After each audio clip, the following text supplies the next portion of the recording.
Mister park நீங்க waiver ஃபார்ம்ல sign பண்ணணும். தாய்க்கும் குழந்தைக்கு ஆபத்து வந்தா மனைவி அவதான் முக்கியம். அவ உயிருக்கு எதுவும் ஆயிடக்கூடாது. 7 ஜென்மம் ஒன்றாக சேர்ந்து உன்னோடு இன்றே நான் வாழ வேண்டும்.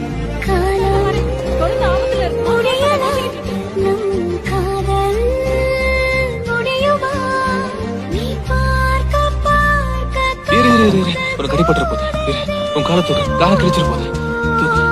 எங்க ரத்தம் வரத மாட்டேன். உன் கைகள் கோர்க்கும் ஓர் நொடி. இத பறிச்சலாம். இதெல்லாம் நீ கேட்கணுமா?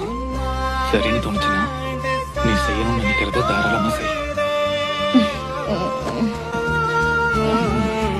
என்னாச்சு?